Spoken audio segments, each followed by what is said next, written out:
What's up, everyone? This is Jeff here. Just wanted to say that I am indeed here, just behind the scenes, for another 8 minutes. Feel free to open up your chat window before we get started. Talk to one another, ask me questions. I'm going to see if I can just kind of address a handful of everyone's questions. So you should have an option to open up chat on your toolbar, and if you can't see it, it would be in the More window, the More options. So let me know if you have questions, and we'll get started at 8 p.m. Eastern time. We got 7 or 8 minutes left. I'll see you then.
All right, it's 8 o'clock p.m. where I'm from. I'm hunkering down because there's a hurricane coming. Hopefully anyone who's on the East Coast remains safe over the next few days. I see got a handful of people here, and I just wanted to start this off by recognizing that it is indeed GMAT application season. And so there might be a bunch of you who are trying to apply to schools in the next few months and therefore might need to take the GMAT in the next few weeks even. And I wanted to start off by allowing you all to ask some questions if you have content-specific questions, if you have kind of general strategy questions, things like that, because if you are trying to, get some last-minute tips, that's part of what I'm here for. Otherwise, I do have a plan for the next hour or so. One of the questions that's come in, and if you have a question, open up your chat window. Okay, there should be a chat option in your toolbar, or in the More button, you should be able to find the chat option, and you can just ask a chat question to the room. And there's also actually a Q&A button, which I rarely use, but you can also ask your questions in there. So one of the questions that I've got in chat is if I've noticed any difference in scores since the GMATs changed the amount of questions earlier this year. And I haven't really noticed that, and I haven't gotten any feedback from my colleagues about kind of score shifts. And really the overall like 3-digit score, the score out of 800 probably won't change. First of all, the majority of the questions that were removed to make the quant and the verbal section shorter, most of them were experimental questions. So those didn't have any kind of role in your score anyway. And then there are maybe a couple few questions that they removed that otherwise would have counted, but the GMAT can still kind of predict your raw score and get your scaled score from the few dozen questions that remain, and then that kind of the raw score, scaled score, whatever the algorithm is behind the scenes, outputs your 3-digit score. So no, haven't really noticed any differences, and I think they would still prefer, the GMAT would still prefer the bell curve to pretty much line up with the scores from just prior to when they adjusted it. Otherwise, like, business schools won't know what to do with the new scores. Like, how does a 760 from before the change correspond to a 760 now, or something like that? You kind of want 760s to all be the same, 640s to all be the same, things like that. Getting some good questions in here. I should write some of these down. Yeah, let's write some of these down real quick. Get to a blank screen, and I can just maybe type some of these things up. How to improve my score on data sufficiency? Well, that's a big question, and I don't know if there's one specific way to improve your score on data sufficiency, but there are some really good data sufficiency like best practices to have, and you can do a lot of reading on that. I don't think I can summarize that quickly, but I will kind of explain one thing about data sufficiency that I think can help. So how to improve data sufficiency, we'll just say quickly. And one of the things I might say is when I'm guessing on data sufficiency, I'm never going to guess answer E. Okay, if you like were to rank the answer choices in data sufficiency in terms of like how much information there is in the statements, D is the answer choice that corresponds to being like, there is so much sufficiency in here. Like statement 1 would have been sufficient by itself, and statement 2 would have been sufficient by itself. You could have chosen either half of the statements, and you would have been fine. And then just a tier down from answer D are answers A and B. Right, one of the statements was sufficient on its own. You didn't even need to look at the other one, but you couldn't have done that with answers or statements 1 and statements 2. Below A and B, if you can't solve the question with an individual statement, but you could, when you combine the statements, you've got answer choice C. And then answer choice E is at the bottom here. It's the one that represents like, there's still not enough information presented in these hints, these statements, and I can't do it. And so if I kind of rank these answer choices here, what I will tend to do if I'm not sure whether there's sufficiency in the statements is I will guess kind of leaning upwards on this chart here. So in other words, I will never guess answer choice E. I reserve answer choice E on data sufficiency for those questions where I've basically proven that there's not enough information in the two statements, even when I combine them, right? I've shown that there's like two potential values for my unknown value, or like I could answer yes and I could answer no to the question based on the restrictions in the statements. And so I will never guess answer choice E. That's a big trap for a lot of people. They look at the statements and they're like, well, I don't know what X is. I don't know how many men are left-handed in this population group. So since I don't know, it's got to be E. And that's kind of what the GMAT wants you to do, right? It wants you to think you don't know, and therefore you don't know because there's not enough information, when really you might not know because you haven't seen like all the hidden inferenceable information in the statements. It's a lot easier for the GMAT to kind of hide sufficient information and shroud it in complicated language and code and things like that. And so because it's relatively easy for the GMAT to do that, a lot of times there is sufficient information there when you might not detect it. So if I'm not sure if something's sufficient, I will guess that it is and just kind of believe that I'm just not intelligent enough at the moment, or I'm not seeing clearly enough right now to know why it's sufficient. So one of my colleagues in DC, Washington, DC, says he likes to prove statements insufficient, but he likes to guess that they are sufficient. And so if I'm kind of guessing between C and E, I'll guess C. If I know that statement 1 is not sufficient on its own, but I'm not sure if statement 2 is sufficient on its own, I'll guess that statement 2 is sufficient on its own, and I'll pick B rather than pick C or something like that. And I'll just guess kind of going up. So that's one way that a lot of people can improve their data sufficiency a little bit, is to guess that something is sufficient if you don't know. You guys are asking some good questions in here. This is good. Someone asked about the essay, do you have to use the first person? No, I don't think you do. I don't think you have to use the first person. I think you can, you know, speak in hypotheticals and stuff like that and get away from never using the first person. And along those lines, can you make up facts for your examples? Oh boy. I don't think I would make up facts, but I think, again, you could make up some hypothetical situations, like, you know, suppose that this company increased its revenue but not its profits because they spent so much on advertising. And you could actually list some potential figures that would kind of do that.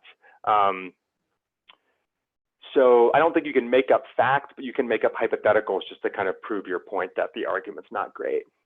And I don't think that the GMAT prefers first person or third person. I think you can write convincing, organized, well thought out essays in first person or third person. So I wouldn't really worry about that so much. How important is the IR in the strength of your score? So one thing about IR scores, the IR score is counted separately.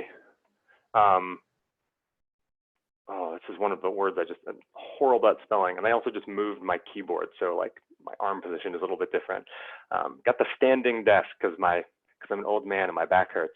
Counted separately from your quant and verbal scores. In fact, the IR score is not part of your 3-digit score.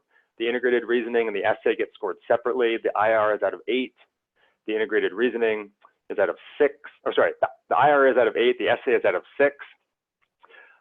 And so you can get an 800 on the GMAT on your quant based on quant and verbal, and you could get a 1 on the IR. And on the other hand, you could get an 8, a perfect IR, and get like a 400 on the quant and verbal combined score.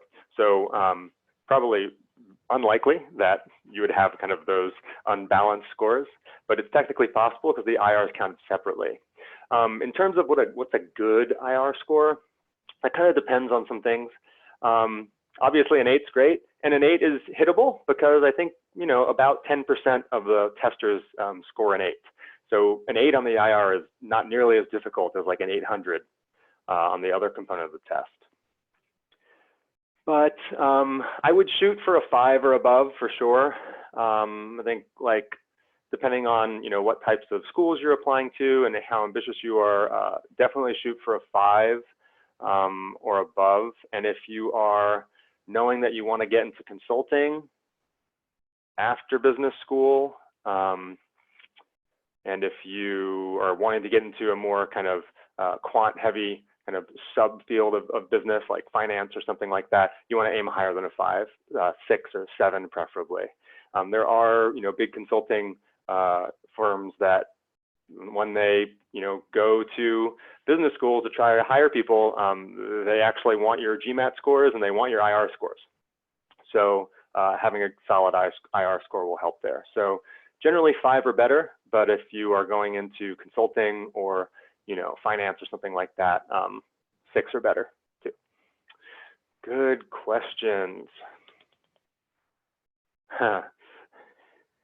What's the best way to work on timing? Wow. Okay, maybe we just won't get to the lesson I had. I can just answer these questions because they're so good. How to work on timing. This is something that everyone has to wrestle with on the GMAT pretty much because the GMAT is challenging for everyone. Unless you have, you know, super crazy geniuses out there who, you know, can just fly through even the most difficult problems. And the GMAT's very hard for me, hard for a lot of the instructors that work at Manhattan Prep. And even though it's really hard, you still have limited timing. And so that's always something you're going to be up against. So how to work on timing, I think there's a couple things you can do. I would say that when you're practicing official questions, so questions out of the official guide, questions out of the sets you can make at MBA.com and the practice exam packs and stuff like that. When you're practicing official guide questions,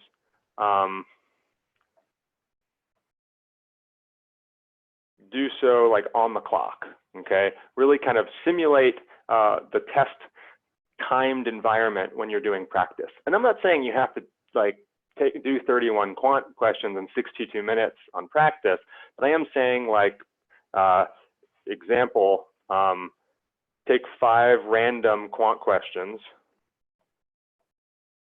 and give yourself 10 minutes. And like when the timer goes off after 10 minutes, you're done. All right, no saying, oh, if I have like 15 more seconds, I can get this last question. No, because the actual GMAT does not give you 15 more seconds on the last question. So really get in the habit of spacing your questions out throughout your allotted amount of time. Average 2 minutes, obviously. That doesn't mean you can't go to 2.5 minutes on single questions. But remember that when you take 10 more seconds on one question, you're taking that time from somewhere else, right? So really try to practice on the clock with official guide questions. Other ways to do it are to kind of develop a sense of what 1 minute and 2 minutes feels like, right? Like, when you're working, you don't want to be looking at the clock nonstop while you're going through your problems, but you should kind of recognize when it's been about a minute through a problem. And after you feel like it's been a minute, you should kind of honestly check in with where you are in the problem. Like, are you making good progress on the problem? Do you honestly feel that in another minute, you'll have arrived at a solution you feel confident with? Or when you're a minute in, are you kind of spinning your wheels and saying like, I've read this thing 3 times already and I have no idea what's going on? That would be a sign to save your remaining minute on that question for another one that you feel better about. So you can practice your 1 minute sense by just kind of getting a stopwatch out and hitting the button and, you know, thinking about whatever and trying to stop it when you think a minute's gone by, and you can kind of check in to see like, oh my gosh, like that actually was 1 minute and 54 seconds. Like I have not a great sense of time passing. Or you might be the other way. You might be like, stop it far, way earlier than 1 minute and understand that, oh, maybe I'm like rushing when I'm going through my questions. So I think if you develop a sense of what 1 minute and 2 minutes is like, and you're practicing official questions against the clock and making good decisions in these timed sets, that's the way I would advise you to practice those. Yeah, kind of the follow-up to that question is from Emily, who says she feels that the test is more difficult than the questions in the OG. Do I have tips for how to prepare for that? I would say, I guess, if you're saying that the in-person, like actual official exam, like those questions are more difficult than the ones in the OG, that might depend on what types of questions you're getting. That could be really good news, right? That could mean that you're earning really difficult questions, and that the OG normally doesn't provide kind of the same level of difficulty, in which case you should feel pretty good about that. A lot of that can come down to anxiety, where you think that questions are harder than they actually are because we're nervous when we're in the test environment, and you kind of second guess yourself on things, and you're not super confident when you should be, and like all these kind of doubts start creeping in. And I would say the more you kind of practice in a test environment, take practice exams that are timed, take your 8-minute breaks between quant and verbal, things like that. The more you're practicing for the real event in the manner that the real event will be taken, the better you'll do. Don't know if that's the best way to answer that question, but just kind of practice like you're going to play, game speed. And then if you still feel like that you're not anxious, but the questions are just like more difficult than the ones in the official guide, you should feel pretty good because you're probably earning harder questions than what's represented in the official guide. Let me just check in. Okay, someone asked a really quick question that says, like, what happens if I finish my exam early? Like, what happens if I finish quant like 10 minutes early? Oh my gosh, struggling here. And the answer is, you will ultimately maybe get to leave the exam, like the exam test center, like 10 minutes early because you finished quant 10 minutes early and it's moved everything else up. But you don't get bonus points for finishing early. Okay, so finishing with 10 minutes left on the clock isn't super advantageous. I think it's worth finishing like a minute ahead of the clock, 2 minutes ahead of the clock maybe. But if you're finishing 10 minutes ahead on a section, that probably means you're not being systematic enough about eliminating wrong answers in verbal or in quant, double checking some of your work, really making sure that your processes for handling questions are refined, things like that. So no, like you don't get bonus points for finishing early.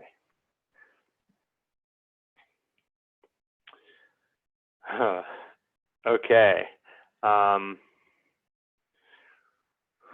Okay, I'll just kind of type this question out. When struggling, I'm struggling typing today. Topics, and there were some examples. What is the best strategy to efficiently learn? Surtail. Yeah, getting to the basics, okay. So the example that was given here is probability and combinatorics, and I'm just gonna say that that's just a very challenging topic. So I would say better to struggle with probability and combinatorics than like struggling with arithmetic, okay. So struggling with probability and combinatorics is very common because it's challenging, but I would say you wanna get to the basics of anything that you're struggling with. So probability and combinatorics is all about counting, and there are certain rules with how we count. Now, actually, the most recent video I did for free GMAT prep hour was on probability and combinatorics, mostly probability. And you can check that video out here as well, or on our YouTube channel. Quick Manhattan plug there. But you want to get to the roots of that. If you read about the basics, right? If you read about the kind of the rules and the foundations of each topic, that's great. Obviously, practice those problems in the chapters that are about those topics. Then one thing you could do before like going to the official guide is start tweaking the numbers in the questions that you just worked through, like out of our strategy guide or something like that. Make your own numbers, right? Instead of there being like, how many ways are there to pick, 3 men and 3 women out of a group that has like 8 men and 7 women, right? If you can work through that practice question in the book, now try to change the numbers on your own and see if you could solve like a slightly different specific version of that question. And then you can try like stacking concepts on top of one another. And so maybe just kind of ask yourself, once you've tried a problem, ask yourself like, I wonder how I could make this problem more challenging for myself.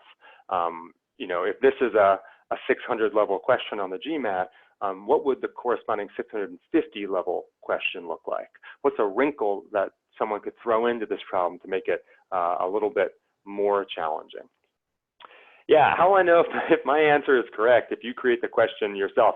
Well, you should be able basically to follow the same steps, okay, that are in the explanation for the original problem, but just kind of substituting your numbers in for the original one. And maybe you can get to the correct answer that way. Another way is just to kind of have someone else kind of check over your work. There's a lot of forums out there. I'm sure you can post some of these questions on forums and get some feedback there. It's ultimately pretty tough, but I would say getting as comfortable as you can with the foundations of any topic is best, and then start scaling it up a little bit, just like a building, right? If the foundation is shaky, second floor or third floor, it's going to be a little sketchy up there. And the second floor and the third floor are where like the harder questions live. But I would, there are lots of resources out there. Read about it in one strategy guide, maybe check out a video somewhere else, right? It really helps to hear multiple perspectives on solving these questions. I have my own way of thinking about probability and combinatorics that I think is a bit different than a lot of other people's ways. So, I would just kind of try to get as many approaches as possible. It's also, you can also get a 51 on quant by not knowing how to do probability and combinatorics. And you can miss those questions, and if you ace the other ones, you're in good shape still. Let's see, how to improve reading comp for non-native speakers. Well, you're fighting an uphill battle there. There are some important things to keep in mind for types of reading comp questions, I'll say. If you're a non-native speaker, the easiest one might be the RC questions that relate to like according to the passage, or the author states, or something similar to those. And these questions, I actually think a lot of non-native speakers can do really well on, because you don't need to do a lot of reading between the lines to answer these questions correctly. These questions are questions that have answers that should be kind of readily identifiable in the passage, right? According to the passage, which of the following? Well, you just go find the spot in the passage that says it, pretty much. Sometimes it's just like a rearrangement of the words in one of the answer choices. Sometimes like a synonym here or there is used. But these types of questions, if you see this type of language in a reading comp question, that's what we call, go find the answer, right? It should just be there in the passage. So those ones are probably the easiest ones, because usually the answer is just staring you in the face, both on the answer choices and in the passage somewhere. Yeah, okay, let me see. Some good questions here. Yeah, good at math, relatively average in English. This is something, you know, we hear a lot. If you are particularly like weak in one section of the GMAT, and if it's verbal here, are you weak at all three components, sentence correction, critical reasoning, and reading comp, or is there just like one that you're really struggling on?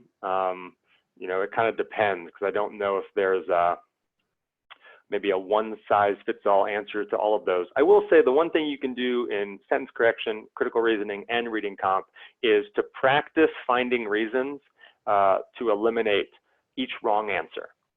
Okay, I will say a lot of times in quant, you know, we're solving for a missing value or something, especially in problem solving, and you just kind of end up at D. Like, oh, it has to be D because I just like used all these rules and it spit out the number that's in front of D.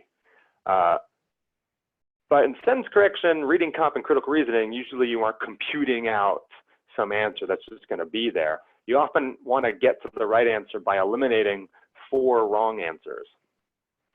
And so I would get more systematic about eliminating the wrong answers in any verbal question, right? We're going to do maybe some of that with sentence correction in a second, but you can also do that in reading comp and in critical reasoning. Well, like, according to the passage, well, answer A is not in the passage, right? I can't find it anywhere, so it can't be A. B is not in the passage either. Oh, but C is. C is in the passage, so I'm going to keep that one in, and D and E, they're not in the passage either. Critical reasoning, usually you can find good reasons to eliminate all 4 of the wrong answers as well. Like if there's a strengthen the argument question, like, oh, well, A actually weakens the argument. That's not what I want to do. B is kind of tangential. It's like a real world type of argument or a real world consideration, but it kind of broadens the scope of what the actual argument is. And so I don't want to consider that because it's actually addressing a slightly different argument. So that one's not going to strengthen it. And you kind of go through and come up with reasons to eliminate the wrong answers. And I would say you could do that on definitely on sentence correction. That's like the process for sentence correction, but it also should be your process for critical reasoning and reading comp. All right, there's one more here. Good question. How long to study in a day?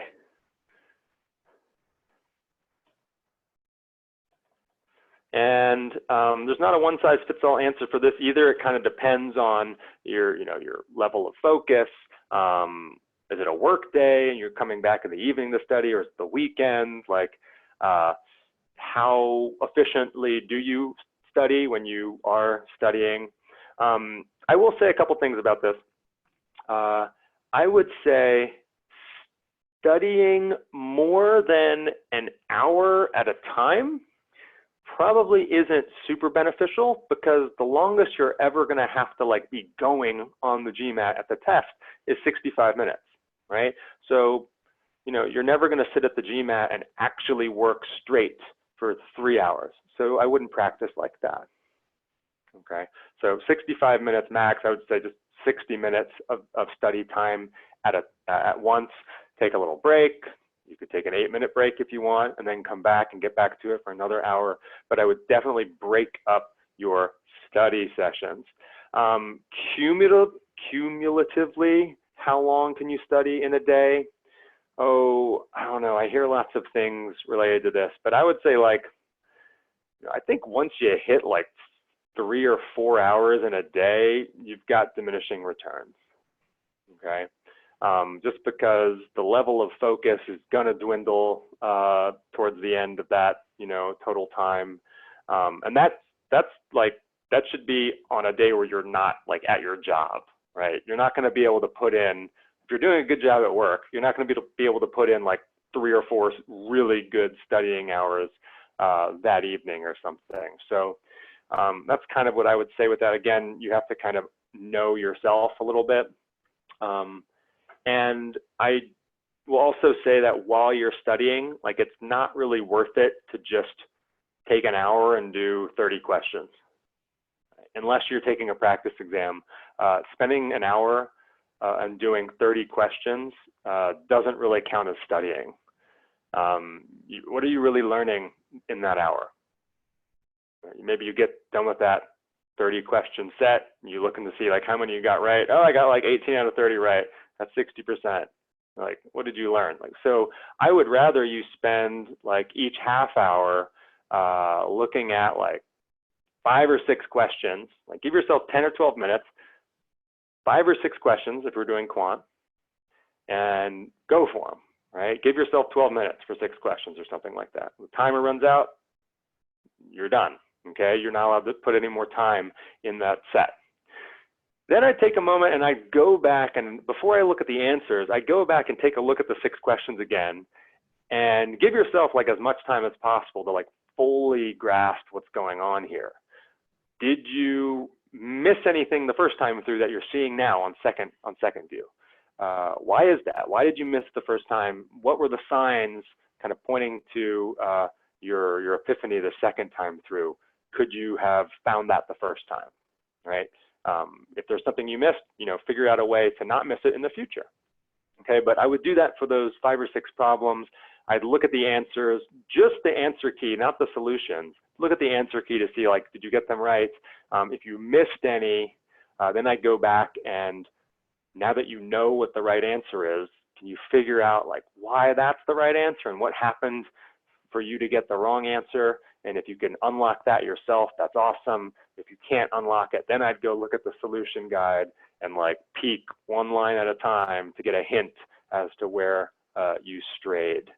And so I think, you know, you could take a half hour to do 15 questions and just like close the book and say like, I got better, but you're lying to yourself. I would take half an hour to do 5 or 6 questions and like really, really get into them.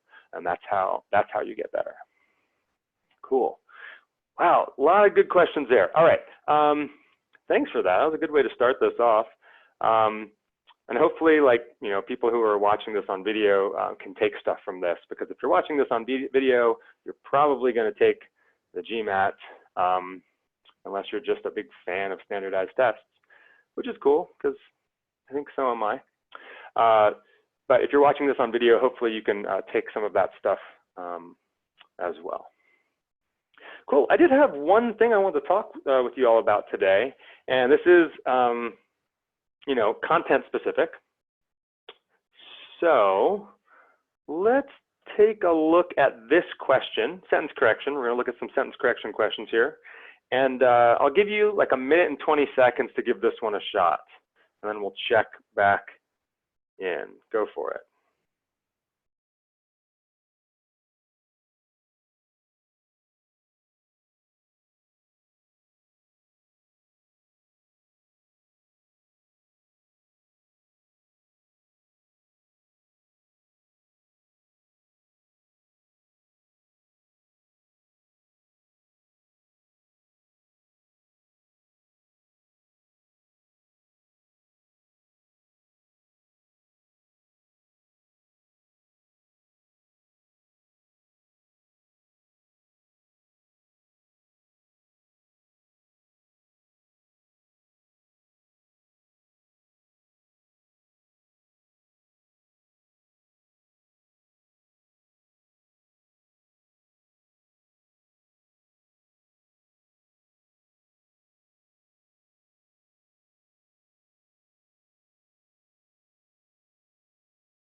Another 20 seconds or so here.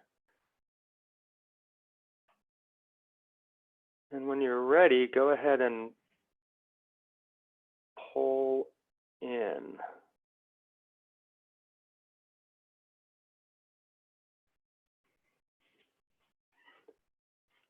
Cool. All right, so that's been 1 minute 20. Haven't used the poll feature before, but it's actually pretty cool. Give you a little bit of time to pull in here. And we are clustering around answer choice C here. We're clustering on answer choice C. Do I have multiple votes for some other answers? I have multiple votes for answer choice A and multiple votes for answer choice E. So we'll go ahead and end it there. Here's what it looks like. Okay, cool. All right. Let's take a look at this sentence, and I want you to tell me in the chat room, just go ahead and yell it out loud in chat. What's the topic of this sentence correction question that you feel most comfortable handling? Like, is it a pronoun issue? Is it a verb tense issue? Like, what is it? What's the topic here?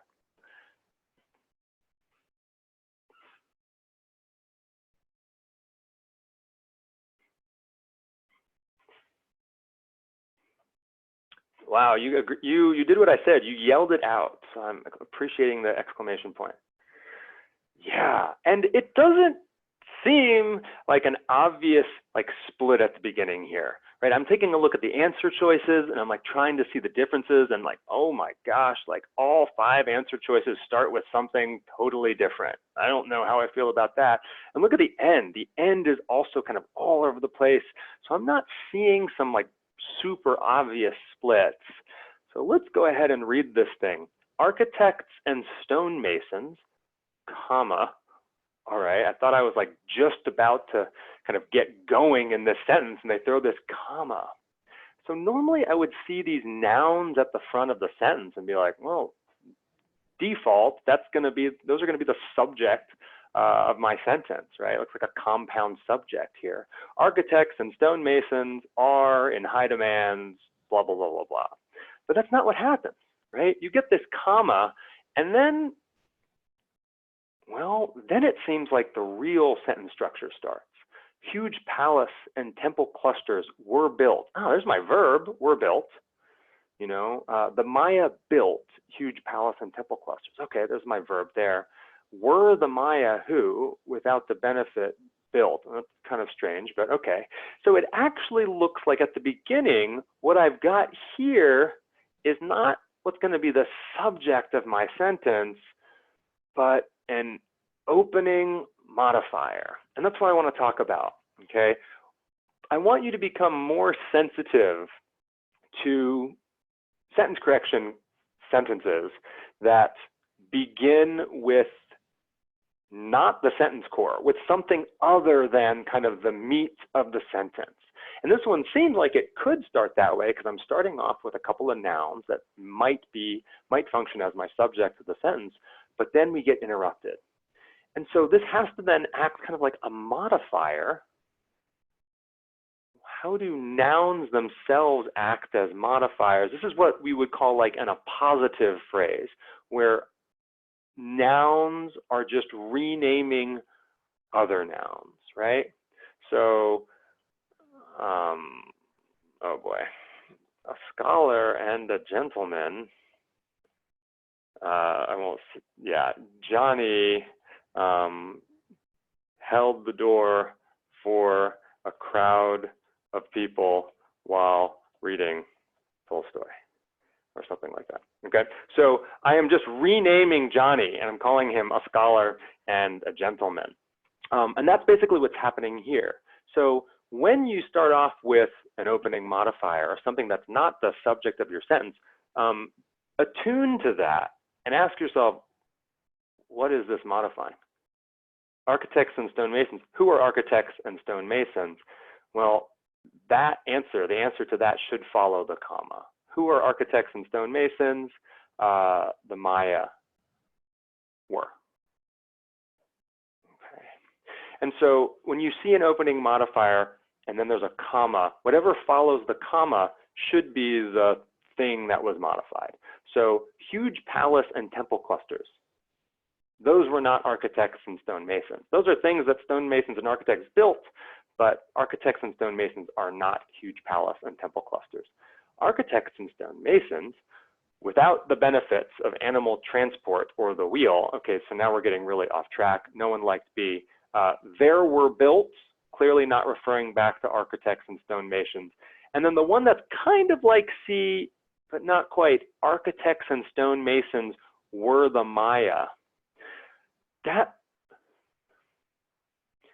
that seems like a sentence that Yoda would say, like the Maya were architects and stonemasons, but then you invert it in Yoda language and you have architects and stonemasons were the Maya, which by itself like might not be, you know, completely wrong, but the comma here would not belong if you were connecting architects and stonemasons with the Maya, with the verb were. So, okay, this is just a lesson to say, when you see a sentence that begins with something other than kind of the core of the sentence, the subject verb core of the sentence, be sensitive to that, because a lot of times you can eliminate 3 or even 4 of the wrong answers because they don't follow the proper modifier rule. Okay, opening modifier, follow it with the thing that is being modified. Okay, with that in mind, let's take a look at this question and give you another 80 seconds or so. I'll put the poll up when we get close.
All right, another 10 seconds or so. And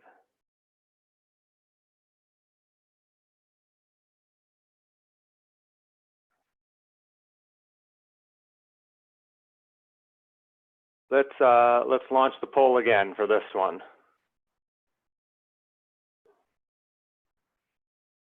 Go ahead and throw in your answers. Oh, this one we're getting more variety. I like it. Oh, awesome. And we have at least 1 vote for every answer.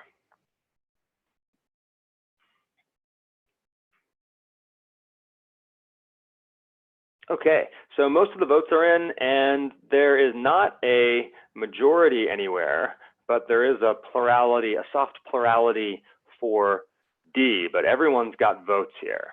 Okay, so let's take a look at this one. Again, I'm kind of showing these questions because these questions are relatively common on the GMAT. You can find a bunch of them in the official guide. I'm grabbing all of these ones from the official GMAT prep software. But they're just like lots of questions that start not with a sentence core, okay? Like, let's take a look at this opening sentence here. With no natural predators and expanses of green suburban neighborhoods that allow no hunting, I haven't gotten to the real part of the sentence yet, right? With none of this and with this that allow no hunting, wildlife officials estimate.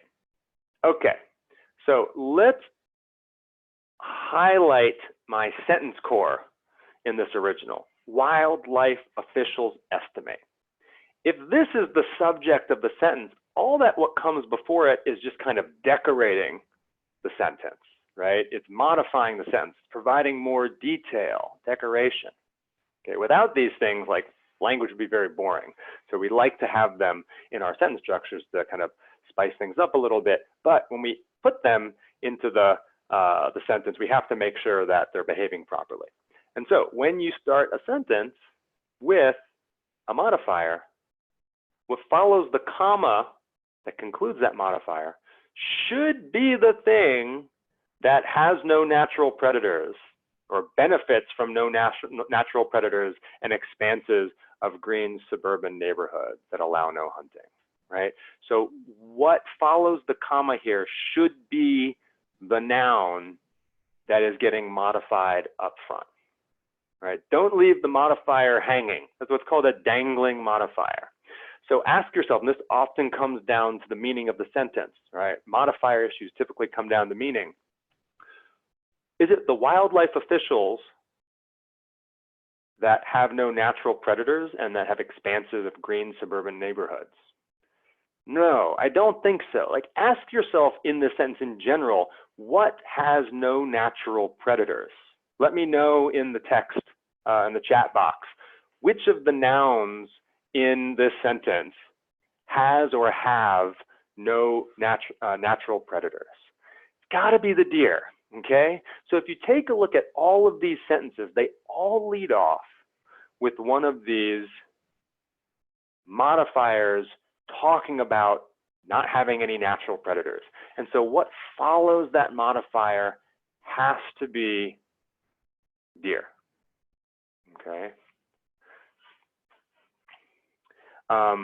So let's take a look at this. A is wrong because we've got wildlife officials. That can't work because that's not what's being modified by having no natural predators. B is like even worse, actually. I don't know if it's worse, but it's just wrong in a different way. We're not actually talking about wildlife officials. We're talking about those officials' estimate.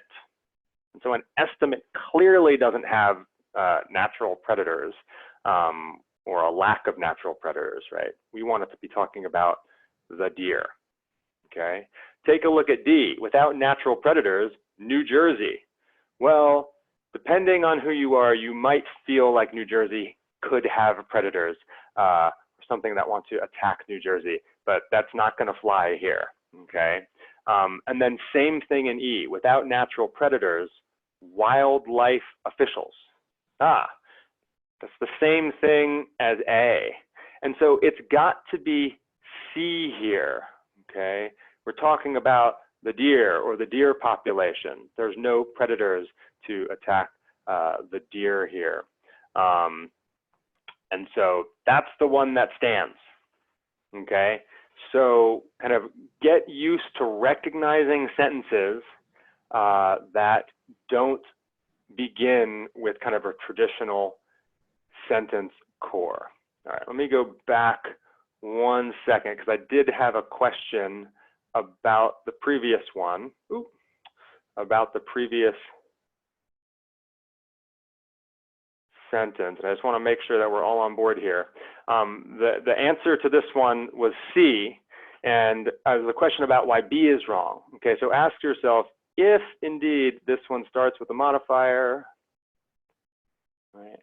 Architects and stonemasons, ask yourself, who are architects and stonemasons, right? Who are the architects and stonemasons? Whoever that is should follow the comma. All right, the meaning of this tells you it's got to be the Maya, okay? Or the people, the Mayan people, okay? And so only C is the one that provides you with the option of the Maya at the start of the underline, okay? B, if anything, has another modifier here, okay? So we're not only saying that these people are architects and stonemasons, but we're also saying that they didn't have the benefit of animal transport or the wheel, okay? And so potentially, like, you could still follow that up with the Maya, but what happens here? You get not the Maya. You get huge palace and temple clusters. So that is why B is wrong, right? Follow up the modifier with what is being modified. All right. Let's do another one. Same thing. Pull in when you're ready.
All right, another 10 seconds or so. So I'm going to relaunch the poll here and re-poll in on this one.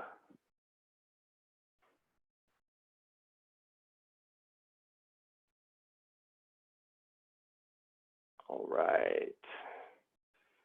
Just about all the votes. You guys are getting better at voting. Not just because, you know, we're having a higher success rate, but I'm getting more people to actually vote here. So clearly E is the favorite, and E is correct here, okay? This one has another wrinkle to it, all right? Now you are starting this sentence off with, I like this color, with a non-sentence core part, unlike a typical automobile loan. Don't have my verb in there, so I don't have my sentence core. So this is, you know, in the same sense, like a modifier. I want to know what is unlike a typical automobile loan, okay? And you could follow that up with like a couple things. Like, I will also say that really quickly here, what you've got in here is just like another little modifier, which is describing what a typical automobile loan is. It's something that usually requires 15 to 20% down, right? But unlike that, this, okay? So we've talked a little bit about opening modifiers, but there are some other things that you can find within those modifiers, other signals. And so in addition to this being like a modifier type question or something that doesn't start with a sentence core, what's the other topic, the other sentence correction topic that you're being tested on here? Hit me up in the chat box. It's not just that it's like an opening modifier. Well, that's, yeah, all right. We have a comparison, okay? We have this huge signal word in unlike, okay? Unlike X, Y. And you need to make sure that you are, when you're comparing things, as Emily said, when you're comparing things, you're comparing two actions or two objects that you would realistically compare in real life. And so you could say like, yeah, a lease loan buyer is unlike a typical automobile loan, but you'd never compare like a purchaser or a person with a loan, right? At least I don't think you would, okay? There's probably some better comparison there. So unlike this type of loan, a typical automobile loan, a lease loan does not require the buyer to make an initial deposit, okay? So it's not just that we need to follow up the opening modifier with what's unlike a typical automobile loan. I guess a lease loan buyer isn't really like an automobile loan, but it's not a proper comparison. You want to compare like objects, or even though it says unlike, objects that are within at least the same type of category. So a loan with a different type of loan, a person with a different type of person, a fruit with another type of fruit, right? We always say like apples to apples, but you could realistically compare apples to oranges and say like, I like apples more than oranges, or apples are less expensive than oranges this time of year, and that would totally make sense. But at least they're in somewhat of the same category. A lease loan buyer is not in the same category as an automobile loan, so you can't quite make that comparison. Yeah, same with C, right? C, lease loan buyers, kind of the same thing as A. And then B and D have to go because they don't even follow up the kind of the modifiers at the beginning here with a noun that even could be like a typical automobile loan. They start with these prepositional phrases. So clearly those can't be compared to, even unfavorably, automobile loans. Okay, so a lot of things you can find in these opening parts of sentences, okay, especially when it's not the sentence core. So become more sensitive to those, and you'll just find them popping up all over the time. Oftentimes there's really, really good clues in there, and you can eliminate, you know, most, if not all, of the wrong answers.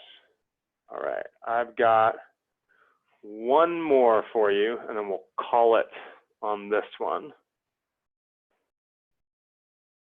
one more for you.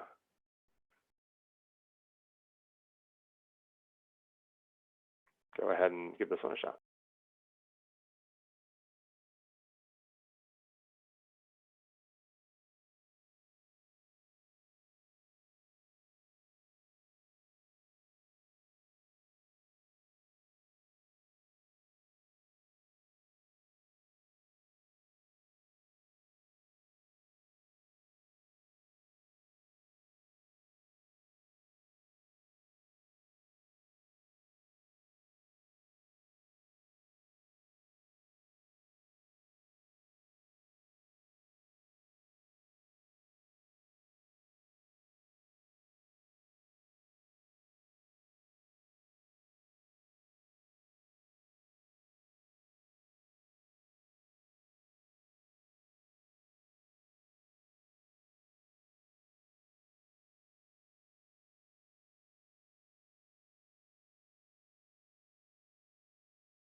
All right, getting close to 1:20 here.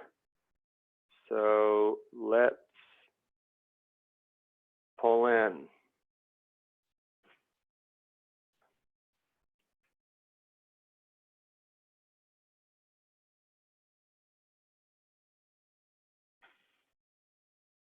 All right, so getting most of the votes in, and a little more spread out than the last one, but we still have a cluster here.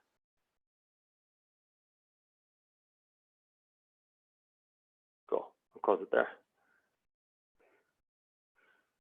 You can take a peek real quick at what the room thinks.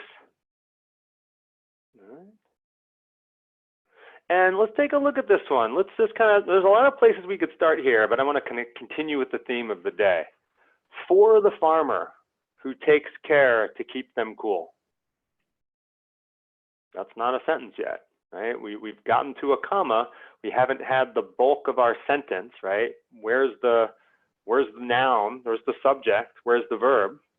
Okay, haven't gotten it yet. And I know that because once I say these 10 words here, I don't have a complete thought. So this must be, some type of decoration on the sentence. For the farmer who takes care to keep them cool, what noun are you expecting to follow this comma?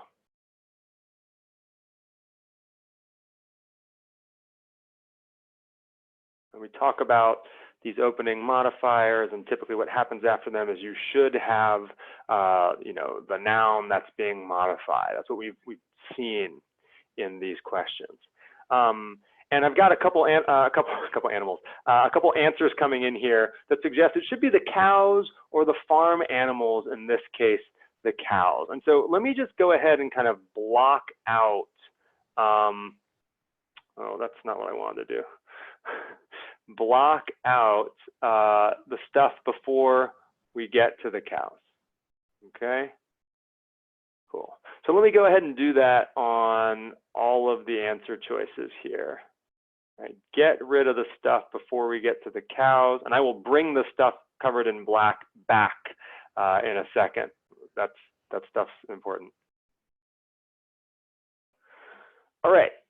So now that I know it's like the cow or the cows that the farmer is going to keep cool or take care to keep cool, are there any answer choices that I can get rid of at this point?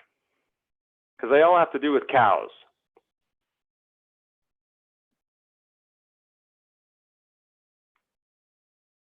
All right, I've got a B and D, and Latha or Latha, absolutely correct. And there were hints in a couple of the other suggestions earlier. Someone said it's the cows that's being modified and the farm animals. And both of those are plural. And the clue that you need to use plural cows and not the singular cow is the word them. Them's got to refer to something plural. So yet another hint that you can find in an opening modifier, right? Them has to be plural, so I can do cows in A, cows in C, and cows in E, and B and D are gone.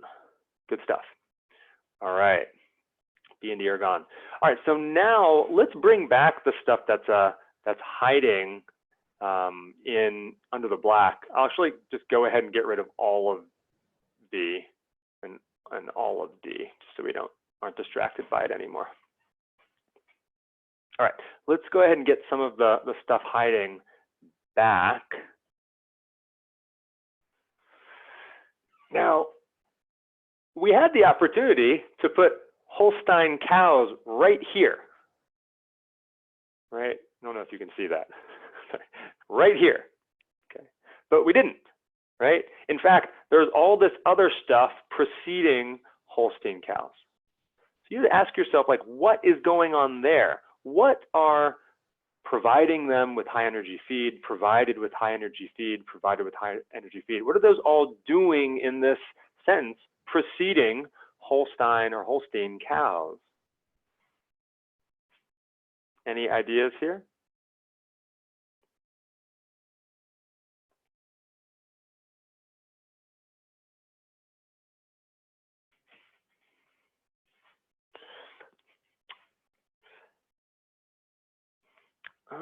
Another modifier. And I also have a suggestion of verb. Not quite sure what verb, I know what a verb is. I don't really know what it means in this context. Take a look at like what all these things are, right? There's another key word happening in here. This will just kind of be a, I don't know, little review. I've got the word and. Awesome. And. Yes, like one of the, maybe the most common word in English. Like it's got to be up there along with like the and to and a. Yeah. And so what we're doing with and, anytime you see the word and, you've got a list going on. It might just be a list of two things, but in this case, it's a list of three things. And we're listing things that the farmer is supposed to do, apparently, right? Or the things that the farmer has to take care to keep them. It's a very strange way of putting it. But the farmer has to take care to keep them a bunch of things. Has to take care to keep them cool. The farmer has to take care to keep these cows providing or provided with high energy feed. And third, the farmer has to take care to keep these cows milking or milked regularly. So what we could do here is kind of just jot down what's going on. For the farmer who takes care to keep them, 1, cool, 2, providing or provided with, providing them or provided with, and then 3, for the farmer who takes care to keep them milking them or milked regularly. Let me move that up a little bit. So I've got to, list these three things. This is a big concept called parallelism that we're just reviewing. And I want to make sure that I'm listing these three things in like a balanced way. Okay. And you should be able to just kind of skip through the list and list kind of each of the elements one by one. So I could say, for the farmer who takes care to keep them cool, that sounds good. You keep the animals cool, keep the cows cool. For the farmer who takes care to keep them, providing them with high energy feed. Do you take care to keep them providing them, or do you take care to keep them provided with high energy feed? In this case, you're going to want to say, oh, you want to provide them with. I want to take care to keep them provided, right? And then in 3, for the farmer who takes care to keep them milking them, or for the farmer who takes care to keep them milked regularly. And so you want these words to reflect back as adjectives to the noun. I'm trying to describe them. Well, they're cool, right? They're provided with high energy feed, and they're milked regularly. There's 3 qualities for these animals. And I can't say the same thing about providing them and milking them. Those don't work as adjectives that reflect back to them or the cows. And because of that, providing them's got to go in A, and milking them's got to go in C, and we're at E. So this sentence has like a lot of things going on, but it's all starting with this opening modifier. The opening modifier has a great hint in it, them. You can eliminate B and D because it doesn't have plural cows. Singular cows would be wrong here. And then also the opening modifier starts off a list. And in fact, you would say maybe really the opening modifier ends all the way here. You just have to make sure that the rest of the things in this list all balance with the adjective. Cool, and we end up at E. So this is like clearly the hardest one we've worked on, I think, because there's lots of different things happening here. But if you are attuned to these opening structures, you're going to do yourself a lot of good at eliminating bad answer choices. So here's what we'll do. We will just kind of call it there. If there's one lesson I want you to take away from this is pay attention to sentences that don't start with the sentence core, because they happen pretty frequently on the GMAT, and a lot of times recognizing that can help you, eliminate the vast majority of the answer choices that are in the running. Cool. I think we'll go ahead and call it here. I'll stick around to see if there are any questions. I know that there was one more question from earlier that I wasn't able to catch, so I'll just kind of address it now. Sharuk, you had a question, and I'm going to answer it. Otherwise, thanks everybody for coming by. If you are interested in kind of checking out a free GMAT prep class with Manhattan, all you have to do is go to this link and come to any session 1, okay, in person or online for free. No strings attached. You just put in your email address. You get invited to a class on the day that's most convenient for you, and you watch class and hopefully get a lot out of it. So if you guys are in the DC area, maybe I'll see you in one of my classes. Otherwise, I might see you again online in another one of these events. To the people who are taking their GMATs and applying to business school later this season, best of luck. In a few months, this will all be behind you, and cheers to that. All right, everyone, take it easy. I'm going to turn off the recording now and leave you to the rest of your evening.